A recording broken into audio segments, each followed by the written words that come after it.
Welcome to Hurry Up Pinball, a show where I teach you how to work on your pinball machine. Today I will show you how to install the Pulp Fiction LE Topper. So grab your tools and let's get going.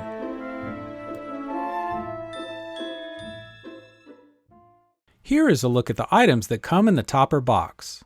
Please note the small package of screws and the Allen key were taped to the inside of the Topper box. Be sure to read through the instructions provided with the Topper. We will also be referencing the wiring diagram on the last page later in this tutorial. Before installing the Topper on the pinball machine, we need to prep a few items. For this Topper, Vincent goes on the right and Mia goes on the left. The Topper will calibrate the home position, so there is no need to align the figures prior to installing. Using the Allen key and one of the two small screws provided with the kit, center the Vincent figure over the post on the Topper and press it down gently until it slides onto the post. Hand thread the small screw into the post and use the Allen wrench to tighten it down.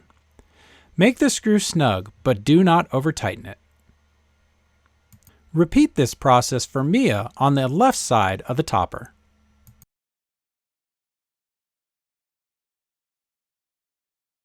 Here is how it should look with the figures installed. Now it is time to install the Topper on the top of the back box. Be sure to unplug the pinball machine before installing this Topper. I would recommend having another person assist during this process.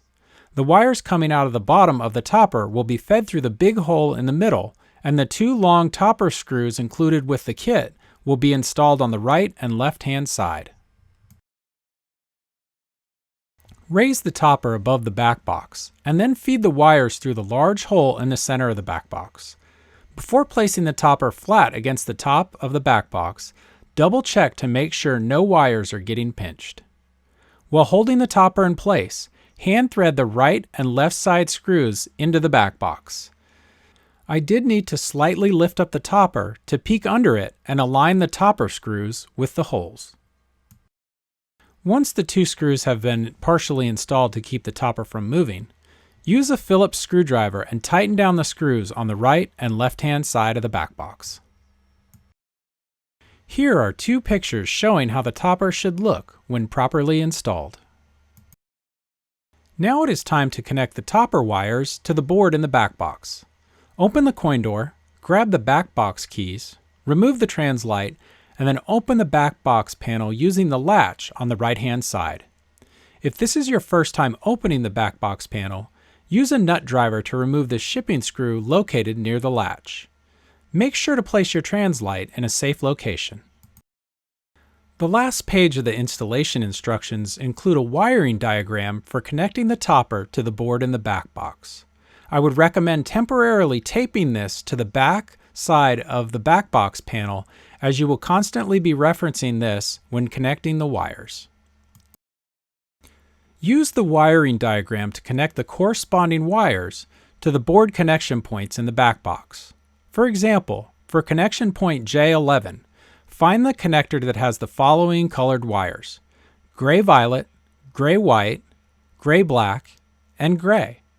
You can also use the number of header pins on the board to narrow down the possible choices in the wire bundle. The connectors are keyed, so you can only install these in a specific orientation. I would recommend starting at the top of the board and working your way to the bottom. Here is what the left side of the board should look like with the wires properly connected. Continue this process for the connection points on the top of the board as well as the right side connection points. Be sure to take your time and make sure that the colors on the wires match up with the wiring diagram and the pin headers. Here is how the top and right side of the board should look when properly connected. After double checking the connections, remove the wiring diagram from the back box panel if you taped it there, and then close the back box panel and secure the latch. Reinstall the translite at this time, and don't forget to place the back box keys on the hook inside the coin door. At this time, plug in the pinball machine and turn it on. The game will automatically home the figures on the Topper during the boot up process. If properly homed, the characters should be facing each other once the calibration is complete. Here is how it should look with the topper installed and the calibration complete. If you want to check the position of the characters in the menu, open the coin door, hit the menu button, cycle to System Test, then cycle to Topper Test and hit the Enter button. This will cycle Vincent and Mia's figures through all the available positions and back to the home position. If everything looks good, back out of the menu and close the coin door. Be sure to play a few test games to double check your work. This is Craig with Hurry Up Pinball, and I wanted to say thank you for watching. If you enjoyed this video, show your support for Hurry Up Pinball and click the subscribe button. We can also be found on Facebook, Twitter, and Instagram under Hurry Up Pinball.